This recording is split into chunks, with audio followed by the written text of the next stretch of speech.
Monterey Car Week, it is coming up, and we want to preview for the peoples. This is kind of the pinnacle of car events. Yeah, it's going to be all bougie, bad and bougie here on the SoCal Car Podcast.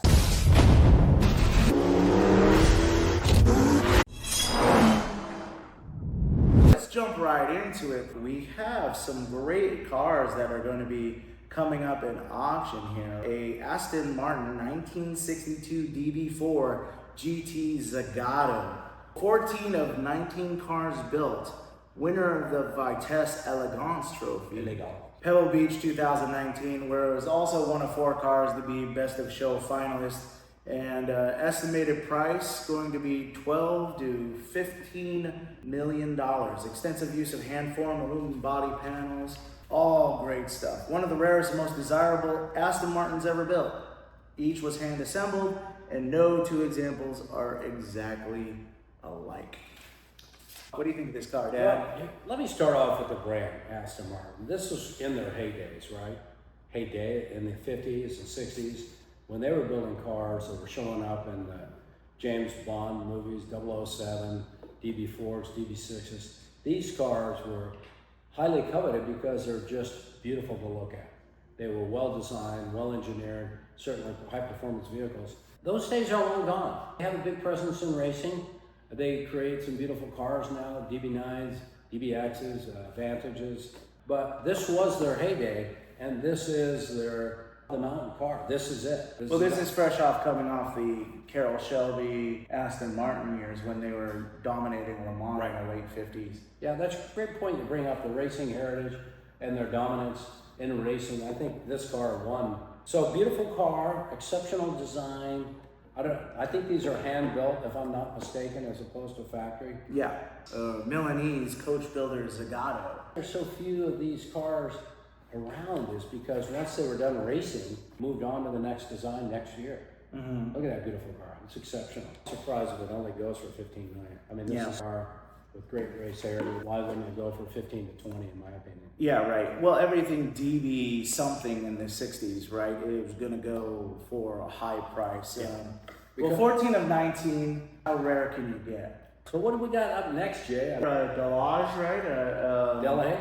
No, there's a Delage. Oh, the Delage. Yeah, there's a difference between a Delage and a Delage. This is that blue one we were looking at the other day, right? I think so. Yeah, hold on one second. It's no, it's not the blue one. It's a D8. It's a silver 120 Aerodynamic Coupe, right? It's a It's a silver one. Yeah, personally driven by Louis Delage himself. Delage. Best of Show, Pebble Beach, 2005. Dad, you know what? You are a huge fan of these Delages, Delahis, Duesenbergs, anything coach built, right? Well, look, in the 30s, the French really dominated, in the mid-30s, dominated the design of automobiles. They had some of the best designers in the world, better than the Italians, better than any other, certainly American companies. I mean, the Duesenberg was fabulous and long and grand. There's nothing that can compete with these designs. It's incredible. I mean, fenders, the design of the super fastback. Nobody had ever seen a fastback until the 30s when all these French companies started creating it. Didn't this win Best in Show at Pebble? Yeah, Pebble Beach 2005 Best in Show. Man, what a car. I just can't get enough of this stuff. And honestly, there's not much interest except for the people that understand how valuable and rare. So I think this is like collecting fine art, Jay. You want a Picasso, you know what you gotta pay. Guess what? You also know that your 10, 20, $30 million is gonna go up over the next 5 years. So it's not much of a risk to purchase, but you're buying rolling art. Do you drive it, Jay, if you bought it? No, it's going into a museum. I mean, this is something that you see at the Peterson Museum, right? But where would you store it if you bought this thing? At SoCal Classic Cars. Amen, Jay.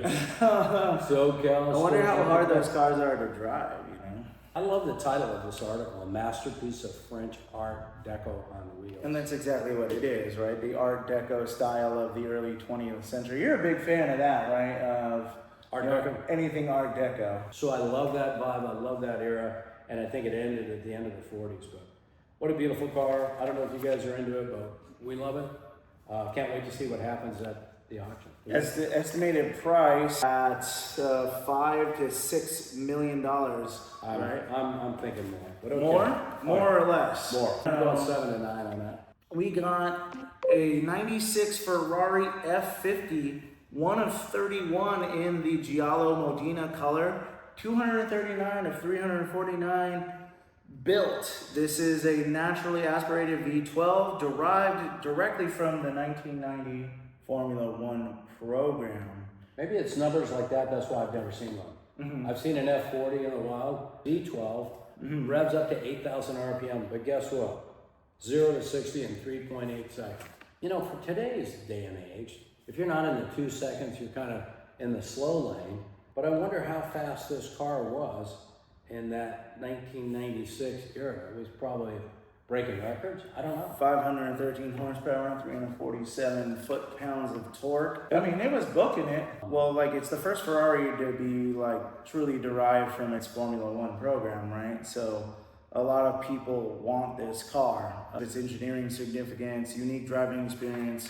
But I think a lot of people see it as one of the finest analog supercars ever built because you have complete control.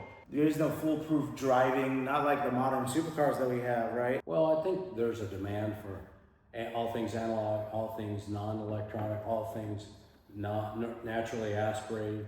It's kind of an end of an era, right? Late 90s when all of a sudden computers and chips and electronics. And to me, you know, Ferrari's lost its way a little bit in recent models. You know, we've talked about the electric car. You know, there's been whether it's a SF90 or the 296. But this is when Ferrari was really hitting, I hate to say it, on all cylinders. I mean, the F40 and then the subsequent models of 488 to 458, and they just couldn't miss, right? They just didn't seem to miss in this late 90s through the early 2000s, maybe all the way to 2015. Maybe it was their designs, Jay. I don't know, but they just seem to hit home runs all the time. I want to say that it's too teched out. Too tech. Yeah, I think of the modern supercar. Yeah. Like I said, there's just so many electronic things. Yeah. It's almost like a fast car that drives itself now. There's not a huge feel for the drivers, you know? Well, I think the drivers have the ability to turn off all those electronics, but you do put yourself at risk because here we're talking about 500 horsepower. Now a lot of these cars, we look out in our facility, we're looking at what? A Lamborghini Revuelto, we're looking at a 296, 6, 7, 8, 900, 1,000 horsepower, no big deal. So can you handle 800, 900 horsepower in a modern supercar with all that stuff turned off? Probably not. Average driver, I'd have to say no. They're gonna wrap it around You the need pole. to be trained by a professional, right? So therein lies the challenge.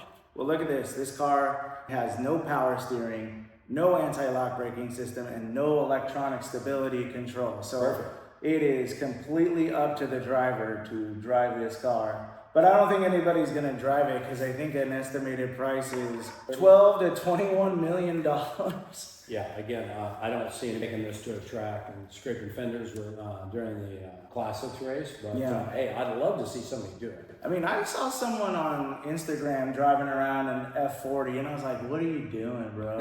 I mean, he's enjoying the car, so good on him, but he puts that car at serious risk for that. I admire people that do that.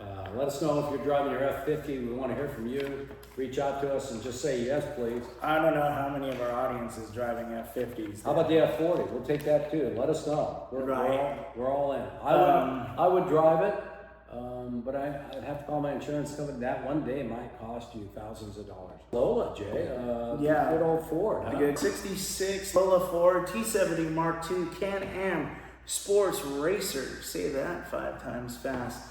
At Bonham's Laguna Seca auction, they're going to be having an auction right there at the racetrack. And to lead things off, they have this beautiful Dan Gurney car that he won in the Can-Am series, going up against the dominant Chevy V8s at the time. So, Dan Gurney's one of your favorite racers. Well, you know, we've got the Dan Gurney Special Cougar XR7 out there. I just finished the restoration on. So I'm a big Dan Gurney fan. I saw him at the Peterson with all of his collection, including this car. They did a special just on Dan Gurney's cars at that collection. And the interesting thing about Gurney is he would go from different race tracks and different race series in the same year. He would bounce around and go across the country and flip-flop. So you could see him in Trans Am, you could see him in Can-Am, you could see him at Le Mans, and on and on and on. Did I Indy 500. Indy 500. Formula One. But the funny thing about Gurney, the amazing thing, he took first and second in almost every one of those series. He was one of those guys that could jump on anything. You don't see it anymore, right? One of the greatest racers of all time. Isn't it just like today's athletes? You know, you rarely hear about somebody in two sports anymore, right? That man just loved driving, didn't he? He wanted to drive everywhere and do everything. Now I realize this story isn't about Dan Gurney. I kind of made it about it. This car, it was the first Ford-powered Can-Am car, right, Jay? I mean, Yep. they built their own engine. They arrived in the season because it took them forever to build this car. Yeah. But he beat some legendary racers, right? Yeah. Chevy V8s were winning all the races at the time. Yeah. And, Why were they winning at the time? It was like, well, it's kind of like Honda and, you know, Formula One. When an engine development team nails something, whether it's, you know, F1 or whether it's a race series, they're dominant for a couple of years. So I think that's the case with Chevy during the time. yeah. So to beat those Chevys at the time were a really big deal. yeah, that's kind of like Ford was deciding to get into Le Mans and beat Ferrari. I'm like, everybody probably thought it was a joke, right? Right. That there's no way. An amazing story, and you got to take your hat off to. So I don't know, these cars, race cars, do they sell for quite as much? Do they have their provenance? Depends on the type of race car. I mean, Ferrari Le Mans cars obviously are going to go for bigger. So this is an American race car. So what are you thinking? 3 to 5 million? I mean, I think the estimated price is somewhere about like 1 to 2 million. Okay. Still, you know, a good car with a good history and very popular around the upper end of the collector car market. So this thing has definitely been at an auction or two and exchanged hands. So, but this is not an economic show. Ooh, So let's continue to talk about Car Week. So yes, we still have a little bit more to talk about on Car Week. Just for a little fun, just so you can get to know both of us. I love fun. We just want to talk about what are some of the events, like what are some of your dream events to go to at Monterey Car Week? Which one do you want to go to? Great call. Well, for me, number one is 17-mile drive. I want to drive one of these fancy cars we've been talking about around the 17-mile drive. I don't want it to break down. I don't want it to overheat. I don't want to be embarrassed by it because thousands of people on the side of the road and cars behind me, and I really would hate my Duesenberg or whatever I'm driving to crap out. But that is a bucket list thing to go do. So I'll start with that. What about you, Jay? I think I want to go to that Automobilia Expo show. We got Donald Osborne and our friend Wayne Carini. He was on this show a long time ago. Yeah, Wayne was on the show. We're going to get Donald on here too. They're going to be talking about stuff and they're going to be at that Automobilia Expo. I love Automobilia. I think I might like Automobilia more than I like cars because I like the history that comes with all those. Those are really documents of history. Would you like to go and be a part of American Pickers and just, you know, tour the country and, you know, do some picks? Well, I like all the hand-drawn artwork of like the races, the Le Mans, like that European style. Yeah. Really, really cool. Like those multi-tone posters, and they're just really beautiful. And I want to see all that. I want to see all the historical artifacts. That's really cool. And there's a cool segment of the market out there. I like watching the beginning of the auctions when they sell that stuff. So it's really cool to me. The other one that's on my list is it called Motoplex? What's the name of it at the Monterey Airport? What's it called? Is it Motoplex? Anyway, that's the one with both the cars as well as the planes. And it's high-end catering, it's Gulfstreams, but it's some of the nicest cars in and around that Car Week. And so I think I really want to be there. I'd like to dress up for that. I'd even put on the sweater around my neck to go on that one. Yeah, like you belong to the yacht club. Yeah. Wear some polo. Get out of the yacht club clothes, put on some shoes without socks. Yeah, it's the Motorlux. That's what What do you Motor. Sorry about that. That's a great event to me. That's just nirvana. So I'll put that on my bucket list. I still want to get there. So reserve a ticket for me, please. Yep, I think my next one is going to be the JDM at Rolex Motorsports Reunion. Good call. I love JDM, and I think that people around my age, the millennial generation, and Gen X, we love JDM, and it's really good to see JDM making some headway over at Pebble Beach because it deserves to be there, given how popular these old JDMs are. It's really important. Don't you think it's important to transition from my generation to your generation and the next generation in this automobile world? I mean, your generation's probably not interested in stuff in the 40s and 50s and maybe 60s. And so we have to accept this transition and, really engage a different audience with different interests. Yeah, times are changing, people have differing interests. Now, of course, it's old money that's still there, but there's a lot of new money that's heading into Pebble Beach. Makes me think of that really beautiful Skyline that we just got in. It's totally restored by a factory restoration company in Japan. Every nut, bolt, frame off, but guess what? A lot of carbon fiber in that car. That car is ready to race. It's been heavily modified, but that customer is exactly what we're talking about. He's in his 40s, and he's not interested that much in probably in my 67 Cougar Jack. Right, and I mean, here's also the trend too, is how much is the West Coast being influenced by Asian wealth? I mean, it always has been, but even greater in the last 10 years, especially with the growth of China, India. Well, don't you think movies have had a lot to do with that? Yeah. I mean, movies and pop culture play a big role in that, right? Yep. So when you think about Vin Diesel and, I'm not going to name it, but you know the movie. Yeah. So I think that's a great one. The last one I'll bring up is one you already brought up, Concours de Limoges. Yeah. Commonly known by me as Concours de Crapagons. I think my 49 Nash, just the way it is. I think we should honestly, roll in. dead ass, we should bring it there. The 49 Nash engine's been rebuilt. It's a 600. It's a two-door. Jay Leno's got one. He's got a four-door. But yeah, this one's, the upholstery looks original. The paint, two-tone green. That's what everybody wants. I think we should enter that. That'd be really cool. What do you think? I think it's cool. Would fit it? Yeah, it really would, because it is a lemon, but it's like a cool lemon. What is that we call around here? Ugly cool. Ugly cool. Ugly cool. That's one of our favorite terms here, is it not? Well, I think a lot of people accuse me of having a soft heart for the ugly cool cars. Like Studebakers. I love a good Studebaker. Jay, 1950 champion. Yeah. One of my favorites.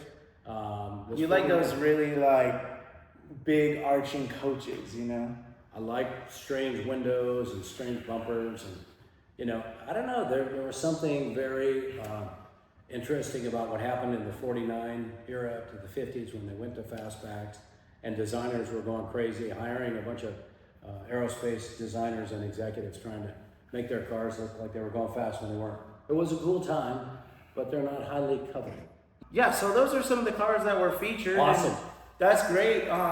We talk about all these expensive car prices, Dad, and the last few years, it seems like Monterey sales have been really good.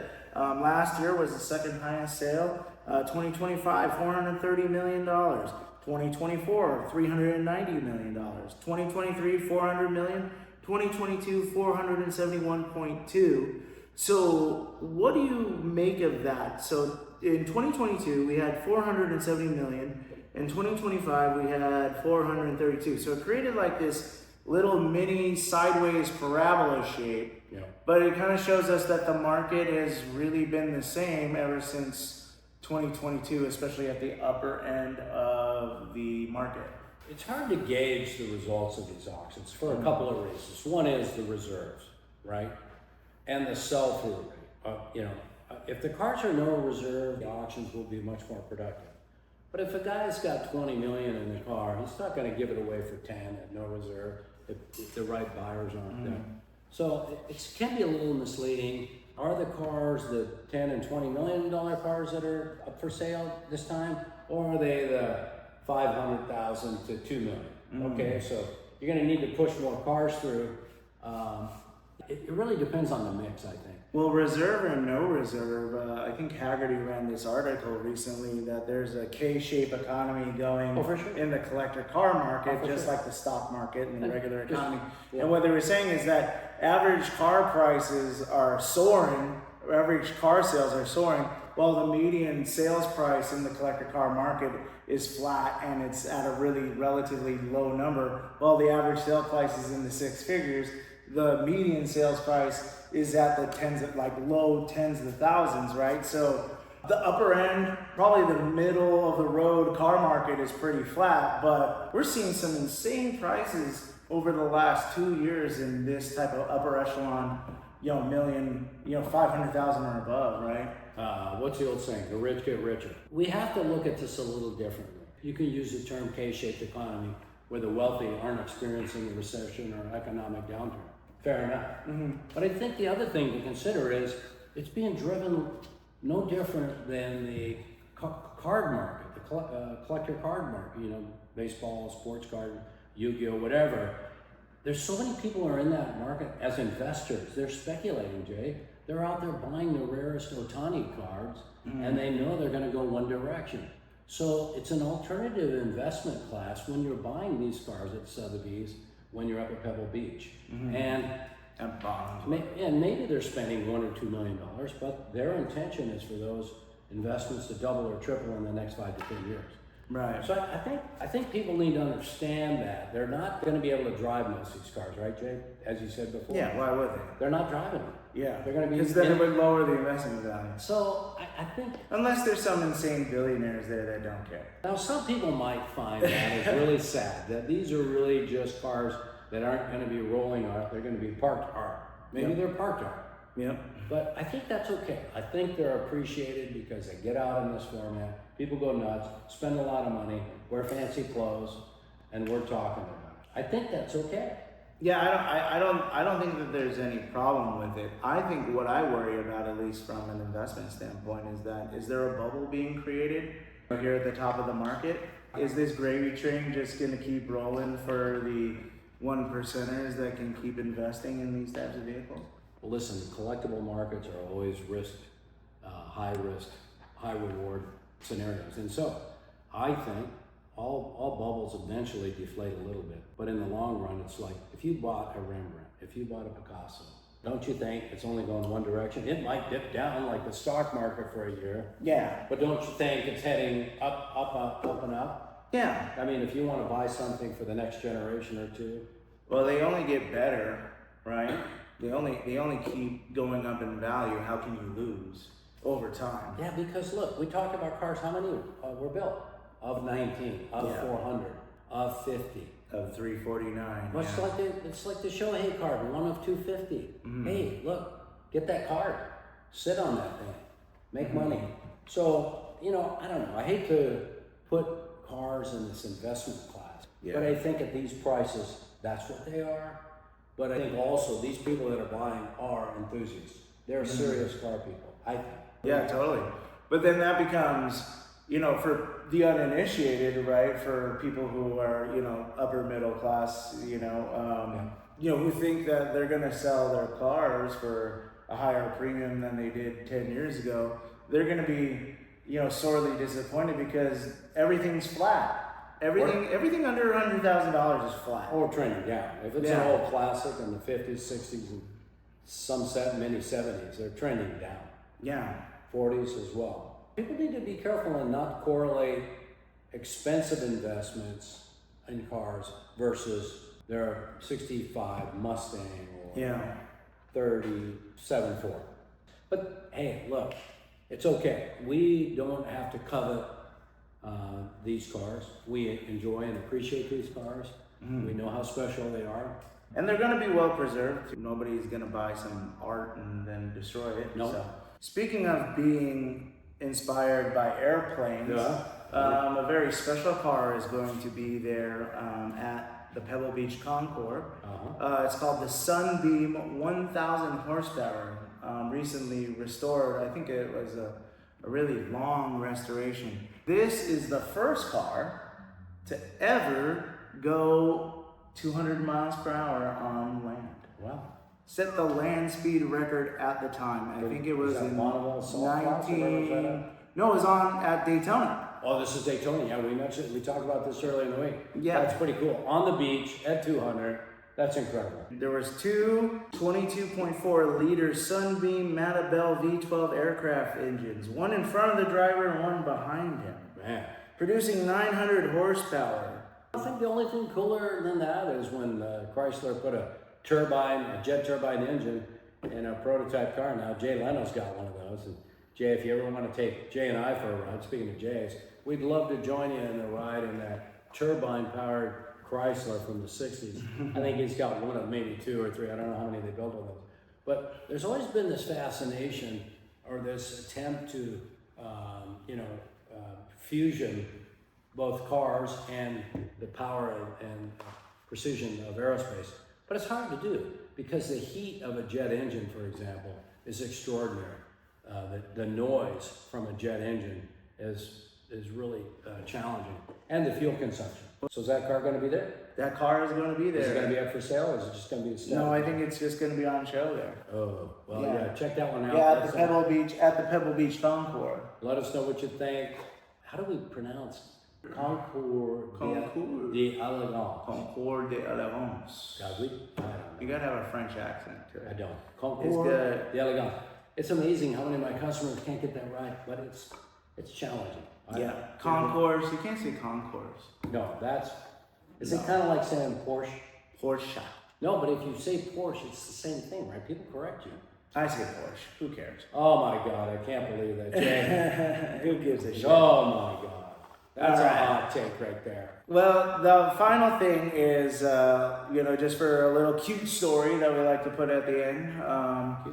Now, the AutoWorks reunion, which is the big, speaking of Porsche, right, is having a division where the kids get to judge the Porsches. Love this. It's called the Works Reunion Monterey Junior Award Porsche. What are your thoughts on this, Dad? I think it's great. Look, like we talked about earlier, we got to get people in their 40s and 50s and certainly in the 30s engaged in this wonderful car culture.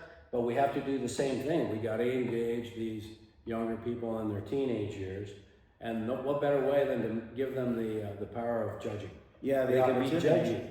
Well, because they like different stuff. They have different priorities of what's cool and what's I not. don't even know what they think is cool. I can't imagine what they think is cool. Probably something from the 2000s. Yeah. I don't know. I have no idea. Well, how would you feel if you went to a car show and some kid was judging your car, your brand new Cougar? restored Cougar? Yeah, I'd be worried. I'd definitely be worried, man. Well, I think that's why there's a separate class because I don't think they're involved in like best of show or anything like that. I don't know how many teenagers are interested in the classics, the 60s and 70s. I think given the opportunity they would. I think this is really cool that they're going to have this there in the Porsche Club of America. I do. Doing a good job of keeping it going. I think Porsche is timeless. I think everybody likes Porsche. Look, Ferrari, it's the same thing. Yeah, If you're on kid, old man, you're gonna like both those cars. I think so. I think give these kids an opportunity. They'll be tomorrow's purchasers. They'll be tomorrow's enthusiasts, and certainly tomorrow's judges. The kids there are probably inheriting those cars. Let's be real. Whoa, wait! I don't know that. That's a big assumption. With daddy. I'm sure these are poor, starving children. No, anyway, I can't even complete the sentence, but anyway, I think it's a great idea. I know Jay Leno, for example, is involved in programs where they teach young people how to shift cars.